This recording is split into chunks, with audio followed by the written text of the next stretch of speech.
Titian is generally considered one of the leading painters of the High Renaissance, together with Leonardo, Michelangelo, and Raphael. He differs from them in that his career was centered in Venice instead of Florence or Rome. Also, in the last part of his very long life, he developed a sketchy style that was extremely original and that would influence artists for generations. This is a self-portrait of Titian, painted late in his life, around 1562, when he was between 73 and 75 years of age. As a young painter, he studied with several artists in Venice, among them Giovanni Bellini and Giorgione.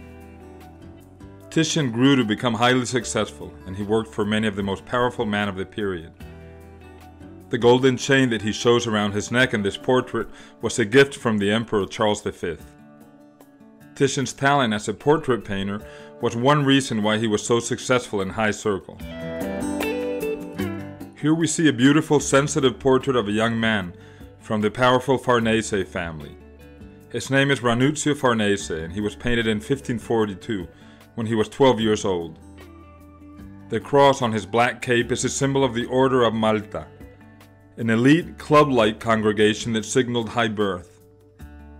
Organizations of this type are a reminder that this was a time obsessed with social status, and that paintings were used to display and maintain such status.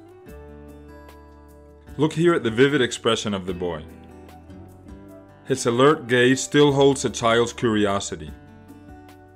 A contemporary wrote that this was done partly in the presence of the boy and partly not. This was typical of how portraits were made. Usually, during one or just a few sittings, a painter would sketch only the face and maybe draw the bare outlines of the body. He would later be given access to the dress or other elements that the client wanted in the image, such as a sword or an armor. The alluring red of the costume is a beautiful example of Titian's ability with color and the effect of light on it. Titian is among the most influential portrait painters of the history of art. His idea of elegance shaped nearly all other portrait painters of the time and of the following centuries. This large painting, the Bacchanal of the Andrians, is one of several scenes that Titian painted about 1523-24 for a room in the palace of a man named Alfonso d'Este, Duke of Ferrara.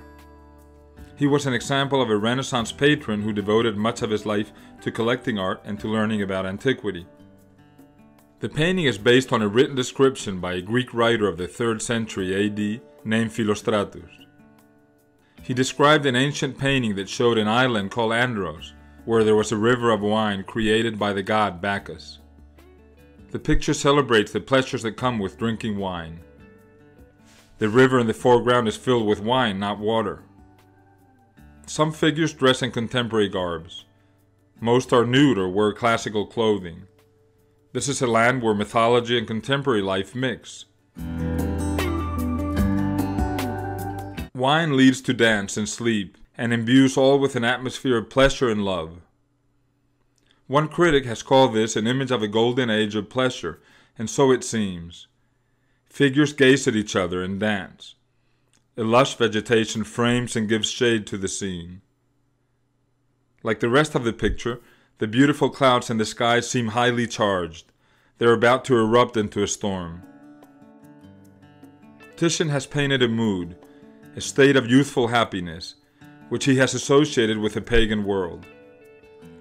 The nude woman in the lower right is especially alluring. Titian became somewhat of a specialist in painting naked women. They were very much to the taste of his nearly exclusively male clients. The figure here seems a bit disconnected from the rest of the painting. One reason why Titian painted it probably has to do with another picture that hung in the same room. Its title is The Feast of the Gods, and it was by his master, Giovanni Bellini. It is now in the National Gallery of Art in Washington. Try to find an image of it on the internet. Bellini's picture included a semi-nude woman in the lower right corner. Perhaps Titian painted his figure in a spirit of competition with his master.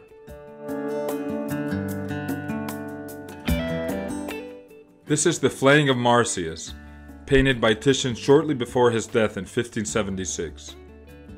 It is an example of Titian's tendency, late in his life, to paint in a surprisingly sketchy manner. The image shows an episode from classical mythology.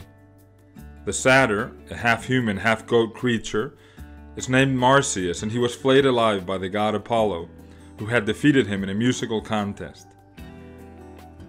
As the satyr is skinned alive, blood falls onto the ground. A small dog licks the blood. Ancient statues of Marsyas about to be flayed were known at the time. They may have provided stimulus for a painting of this theme. The exact meaning of the story and of all the figures in the scene is not clear to us. This is one of the many examples of the Renaissance taste for images that were difficult to interpret and that allowed viewers to speculate and to flaunt their antiquarian culture.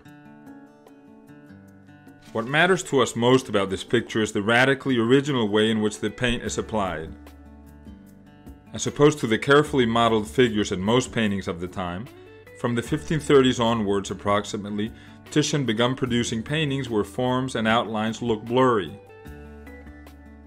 In this painting, a myriad of strokes are left unblended on the surface. They don't fully coincide with what they describe. This is hard to see in a photo, but you can get some sense of what I mean in this detail. Let's go back to the full painting. The scene looks somewhat like an unfinished sketch. The strokes of the brush look as if applied forcefully and very expressively, as if applied out of an impulse instead of carefully thought out. This makes the painting look spontaneous. It gives it a great sense of vitality. But we know from contemporaries that Titian actually made paintings such as this in a very premeditated manner. He would paint a first layer and then let it dry before painting over it again. And he would continue with this process until he reached the desired effect. A fundamental change has taken place with this manner of painting. Rather than trying to conceal the strokes of the brush, the painter calls attention to them. As a result, the making of the painting gains prominence. Titian's sketchy late style baffled contemporary critics and art lovers who argued in favor and against it. But in time, Titian would become very influential for artists such as Rubens and Velázquez, and all the way to the 19th century Impressionists. Titian has become a model of a painter's painter, an artist whose pictures show qualities that are especially appreciated by other artists. The reason for this is his focus on how paintings are made. But it is important to remember that Titian did not wish to separate how he painted from what he painted. The mentality of a 16th century artist did not allow for this. His way of applying paint was at the service of the stories that he depicted, of the impact that he wanted to have on viewers. His intention is to connect with us. To do so, he concentrates on how he does that, on his art, on how he paints. Titian liberated artists from the need to conceal the traces of their art, and he opened new roads for them.